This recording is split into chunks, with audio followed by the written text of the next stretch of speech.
By 1991, Ric Flair had already cemented his legacy. Throughout the 80s, he'd become the man that everyone loves to hate. He was the NWA's 8-time World Heavyweight Champion and, more importantly, their ultimate superstar. Apart from possibly Dusty Rhodes, Flair was the NWA's most iconic main eventer, and he transcended to legend status. But times were changing in the wrestling business. Media giant Ted Turner purchased one of the NWA territories and rebranded it as World Championship Wrestling. Turner made former Pizza Hut manager Jim Herd the executive vice president of WCW, and that's where the trouble started for Ric Flair. He just saw Flair as a has-been, a relic from the 1980s. He couldn't see just how popular Flair was even after all of those years. Flair's contract with WCW was set to expire in the summer of 1991, and Herd wanted him to take a massive pay cut and to start taking a back seat. Naturally, Flair was incredulous at this suggestion. He was the World Heavyweight Champion, for goodness sake, and still undoubtedly one of the most over wrestlers on the entire roster. Herd then suggested that Flair change up his entire persona in order to become more family friendly. He proposed a new gimmick for Flair, which involved cutting his signature blonde hair, wearing a diamond earring, and adopting the moniker of Spartacus. It was a totally ridiculous suggestion, and it made clear to Flair that this man was totally incompetent when it came to running a wrestling business. And so Jim Herd told Flair to drop the World Heavyweight Championship to Lex Luger, but Flair refused. Previously, Herd had agreed that Flair could drop the championship to Sting, but then he changed his mind. Herd accused Flair of holding up the company, but Flair argued that he was just holding Herd to his word. As a compromise, Flair said that he was happy to lose the title to Barry Windham. Windham was a member of the Four Horsemen alongside Flair, and Flair thought that his best buddy was long overdue, a run as the champion. The plan was set for there to be a cage match between Flair and Windham at the Great American Bash in July 1991, but in the end the match never happened, despite it being advertised heavily in the lead up to the show, because Herd fired Flair before the match could even take place. On TV, Herd stripped Flair of the championship, but it would be Flair who had the last laugh. He still had the big gold belt in his possession.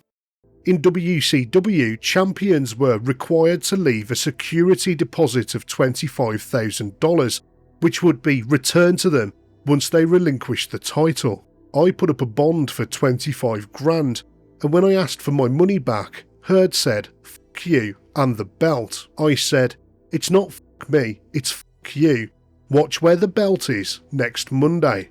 I called Vince and I said, "I'll come to the WWE as the champion if you want me to be."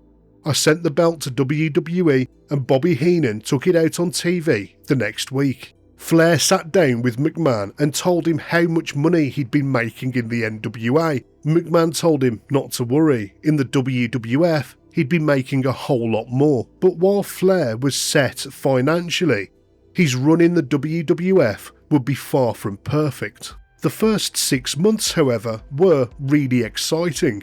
Bobby Heenan showed up with the NWA title on an episode of Wrestling Challenge in August 1991. He immediately set up a feud for the future between Hulk Hogan, who was then the WWF World Champion, and Flair, who Heenan claimed was the real World Champion. In September, Flair himself strolled into the Federation. He introduced Bobby Heenan as his financial advisor, and Mr. Perfect, Curt Hennig, became his executive consultant. Bobby Heenan and Mr. Perfect really complimented Flair during his promos on TV, despite Flair being more than capable of speaking for himself. This was the only aspect of Flair's character that McMahon really changed. Of course, in the NWA, Flair would roll with the Four Horsemen, but he was never seen with a manager by his side. But as Flair settled into the WWF, it was clear that this was pretty much the same Nature Boy. They even let him keep his iconic entrance music. Flair's first feud would be against Roddy Piper.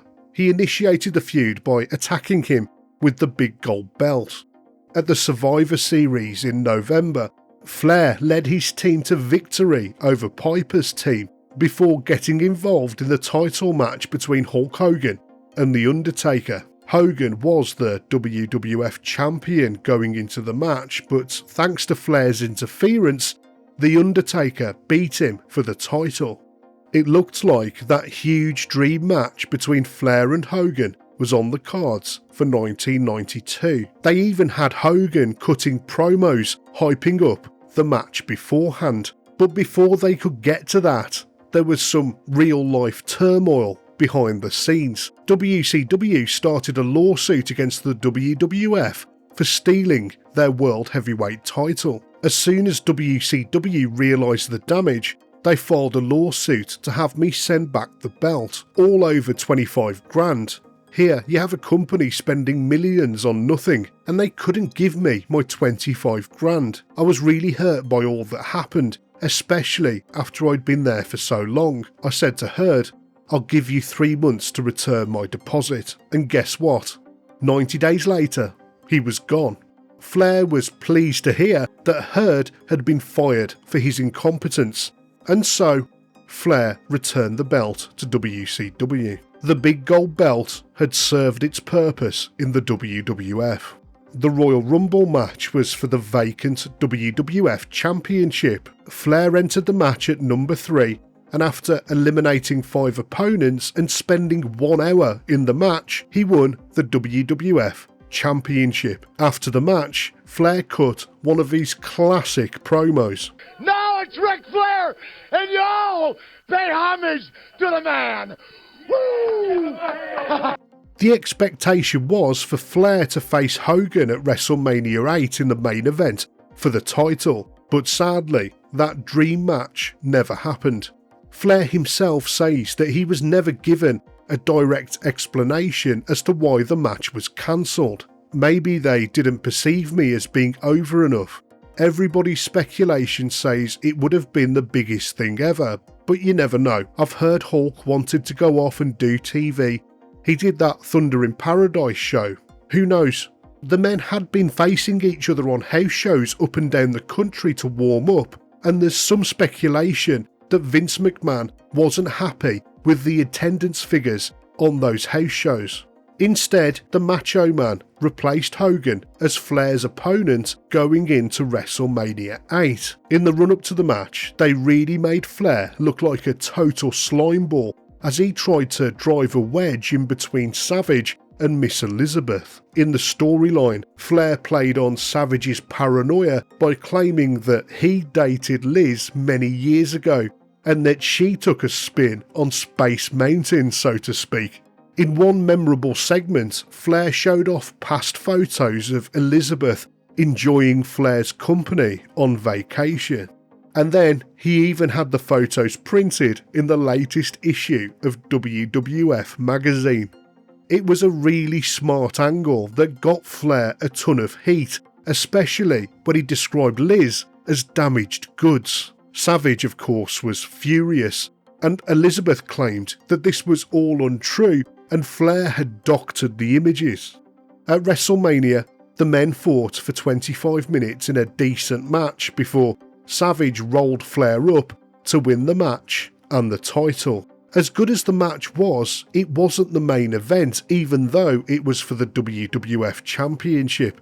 The main event was reserved for a match between Hulk Hogan and Sid, which was terrible, by the way, but it did show that McMahon didn't have faith in Flair as a main event player. And it was becoming evident that Flair's performances in the WWF weren't quite as good as they were in the NWA and WCW.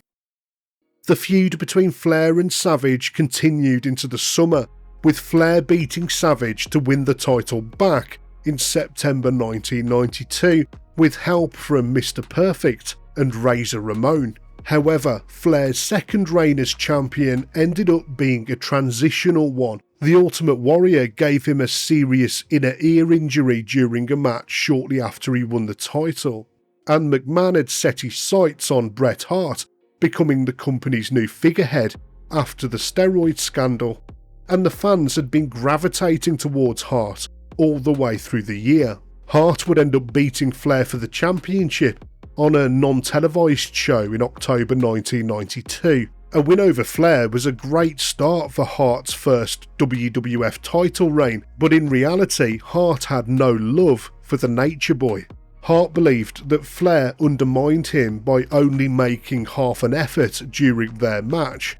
Then he went on radio and talked trash about Flair, calling him a routine man, suggesting that he'd been getting away with minimal effort for years and that he was past his prime. At the Survivor Series, the planned match was for Randy Savage to team up with the Ultimate Warrior to face Flair and Razor Ramon. However, the Warrior left the company before the match could ever take place, and so Mr. Perfect was turned babyface on Flair and Heenan and sided with Savage. The team of Mr. Perfect and Randy Savage picked up the win against Flair and Razor Ramon via DQ at the Survivor Series. In January 1993, Flair lost a loser leaves town match to Mr. Perfect, and that would be the end of the Nature Boy's run with the WWF. Flair had an understanding with Vince McMahon, allowing him to leave the WWF if he wasn't in a main event role, and he received an external offer. McMahon made it clear to Flair that his days in the main event were over, and then Flair got a call from Bill Watts, the executive that replaced Jim Herd, asking him to come back to WCW. Jim Ross said, "I always thought that Rick could have contributed so much more if he'd been given the opportunity. I think for him to come to WWE was a load off his back, but I don't think his heart ever really left Atlanta." After Flair returned to WCW in 1993, Bobby Heenan and Curt Hennig would eventually join him there, where their friendship continued.